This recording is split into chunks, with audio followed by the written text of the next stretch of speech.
Ruben, Manchester United revealed their intention to pursue that new 100,000 seater stadium. It will be the biggest in the UK, the second biggest in Europe.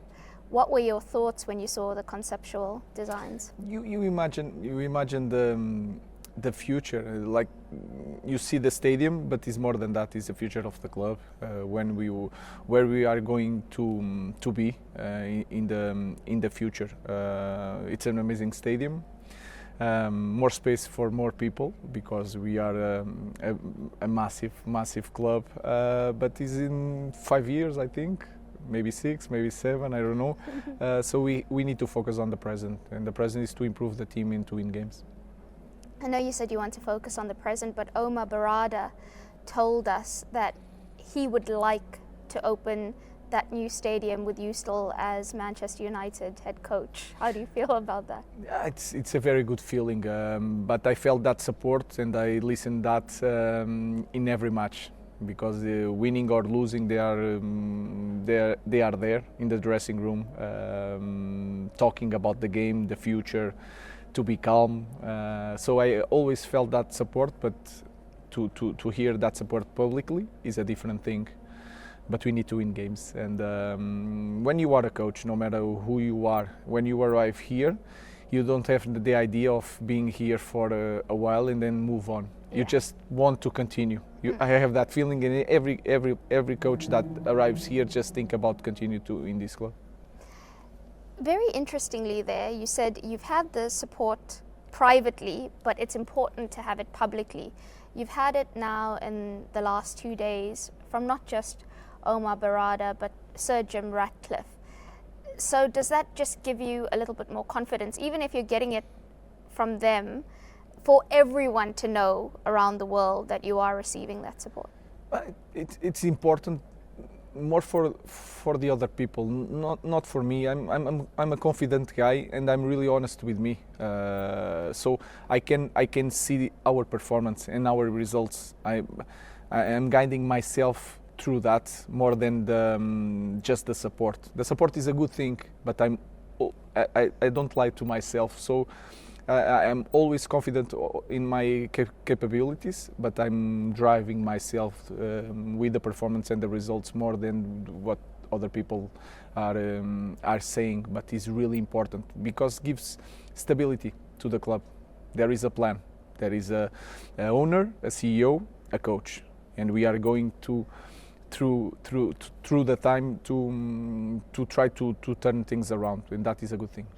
Because you don't lie to yourself, is it why then, when you've gotten the private support and now the public support, you still say things like, I don't feel like I will be given as much time as Mikel Arteta, for example, because you don't want to lie to yourself, and for you at the moment, the results and the performances are not what you want, not what you expect from yourself? Yeah, I truly, and I truly believe that everybody here in the club wants me to stay here for many years, and I want to be here for many years, but we need to win games. So that's why I know that in this kind of club, with the exposure that we have, with the past that we have, and that is also important, because one thing is to have a bad results, a bad season, other thing is to be suffering for a while.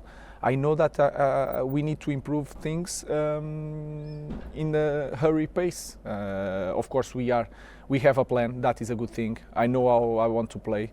I feel the support from the board. So the plan is there, but we need to win, and that is a good thing, and also an exciting thing to live. You spoke about the exposure. For you, when you were coming in, you knew this is a huge club, the pressure would be different, expectation would be different. But what have you found most challenging? Is it the constant criticism and all the eyes being on Manchester United? Is it the challenge of the Premier League, how intense it is? Is it the fact that you haven't really had the time or the squad to play your way? So far for you, what have you found the most difficult? I think everything has been challenging. I don't want to say difficult, but challenging. I'm learning a lot. Even the type of game is completely different, and I felt in Europa League the game is so different, and I'm learning that. I'm learning also because I was so lucky and I had a small experience as a coach, but I was always winning. And when you are winning, you can say whatever you want. And I'm quite honest, and I've always felt really free because I back myself with the results. And when you don't have the results, you have to balance that. And I'm learning that also. And here, everybody has an opinion, and the type of opinion here are stronger, with a lot of legends, and you have to manage that also. But when I said in the first day that I really don't care, and when I say I really don't care, is that I know that the results will change everything. Yeah. You can have an opinion today, next year, at the same time, at the same hour, you will find me a completely different coach. So I'm focused on that, and the hardest part is to lose. I will say it again. No matter what people say, without the context, the squad, that doesn't matter. Not winning game as a coach, it's the hardest part of our job. You said you're not used to that because you were very successful. How do you get comfortable? I suppose you can never, because you want to change it, you want to start winning. But when the wins are not coming as consecutively as you want and as freely as you want, how do you deal with the losses, as you say, because they're so difficult? I study the games. I'm trying to understand why we are not winning. I jumping from the present to the future, trying to see the big picture, trying to see what I want to do.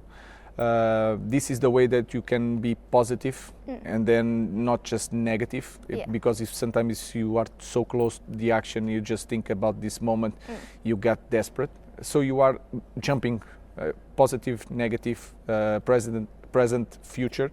And I'm learning to do that. The good thing that people sometimes say is that is a bad thing is the identity that I want my team to play. That is my like your guiding light. Yeah, you can always go back it's my to that. safe place. Yeah, you know, I know what to do, what kind of player I want, why we are not winning. I'm trying to understand. Sometimes I know and I cannot tell you, because involve a lot of things. Yes. So I'm trying to balance everything.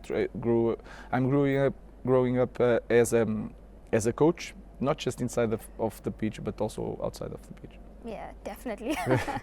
When you say your style and your idea and what you want to see, did we have a glimpse of that in that second half against Arsenal, specifically the Dalot ball for Mazraoui? Because that was such a slick transition. It was very aggressive wing backs. It was chance creation. It was making the opposition very uncomfortable. And we saw the ability for United to create chances very well in that second half. Although it seemed like a little bit of a marriage between what the players feel comfortable in, the low block, versus what you want to see from them. So a balance of both. Yeah, we have to understand the game as a whole, and of course you can see the simple things are there. We can see it now, little bits of what we want, but we are going to be so much different. Sometimes you have to defend in the low block, but every team does that. So you can see against City, teams like Arsenal or even Liverpool, we have to adapt, and I adapt as a coach and our team. I'm trying to see what kind of players I want. I have what kind of game they are suited to that characteristics. So we have to manage that. But the way we want to play is to do that, what you saw like 3 times, 4 times in the game, but with more times, have more possession, sometimes with a little bit more high pressure in certain moments. So it's you can see it a little bit, but it's far from the idea that we have.